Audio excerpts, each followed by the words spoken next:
সরকার যদি মনে করে সরকারের কাছে যথাযথ প্ল্যান নেই, সরকার পারছে না, সরকার চাইলে বিরোধী দলের কাছে পলিসি সহায়তা চাইতে পারে। আমরা কিন্তু বিভিন্ন সময় সেটা দিয়েছি।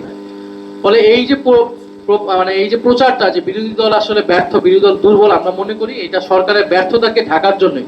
আমরা মনে করি বিরোধী দল হিসেবে আমাদের জোট এবং বিশেষত এনসিপি একটা দায়িত্বশীল ভূমিকা গত 6 মাসে পালন করেছে।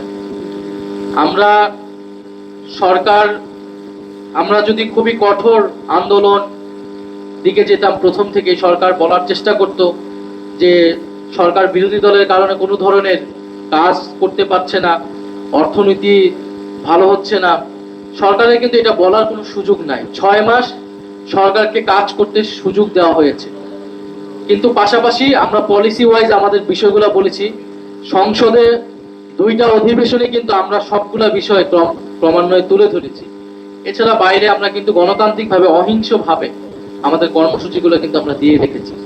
ফলে আমরা মনে করি যে খুবই রেসপন্সিবল আচরণ করেছি বিরোধী দলের জায়গা থেকে, এবং আমরা প্রত্যেকটা বিষয় ভেঙে ভেঙে, আজকে প্রেস ব্রিফিং আপনারা দেখবেন যে আমরা সবগুলো বিষয় কিন্তু তুলে ধরেছি জনগণের কাছে আপনাদের মাধ্যমে।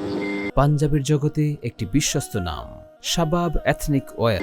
ফলে আমরা মনে করি যে রাজনৈতিক সংস্কৃতিতে যে পরিবর্তন আনার কথা সেটা কিন্তু বিরোধী দল এনেছে। আমরা কিন্তু পলিসি ওয়াইজ আলোচনার মাধ্যমে আমরা সংসদের বাইরে কিন্তু সরকারকে বারবার এটা বলে যাচ্ছি কোথায় ভুলগুলা হচ্ছে। এখন সরকার কিন্তু সেটার জবাব কিভাবে দিয়েছে, আমাদের একজন ভাইয়ের চোখ কেড়ে নিয়েছে, এবং গাইবান্ধায় একজন মারা গিয়েছে, বিভিন্ন জায়গায় হামলা হচ্ছে। ফলে বিরোধী দল সংসদের অংশ, বিরোধী দল কিন্তু গভর্নেন্সের অংশ না। এবং বাংলাদেশে কিন্তু সংবিধান এখনো সংশোধন বা সংস্কার হয়নি, পরিবর্তন হয়নি। বিরোধী দলকে আরো বেশি ক্ষমতায়িত করার যেই পরিকল্পনা ছিল জুলাই সনদ অনুযায়ী, সেটা কিন্তু এখনো হয়নি। ফলে বিরোধী দল কিন্তু সংসদে অনেক দুর্বল, সেখানেও আমাদেরকে কথা বলতে দেওয়া হয় না। ফলে সরকার যদি মনে করে সরকারের কাছে যথাযথ প্ল্যান নেই, সরকার পারছে না, সরকার চাইলে বিরোধী দলের কাছে পলিসি সহায়তা চাইতে পারে। আমরা কিন্তু বিভিন্ন সময় সেটা দিয়েছি। ফলে এই যে প্রচারটা যে বিরোধী দল আসলে ব্যর্থ, বিরোধী দল দুর্বল, আমরা মনে করি এটা সরকারের ব্যর্থতাকে ঢাকার জন্যই এই প্রোপাগান্ডাটা করছে।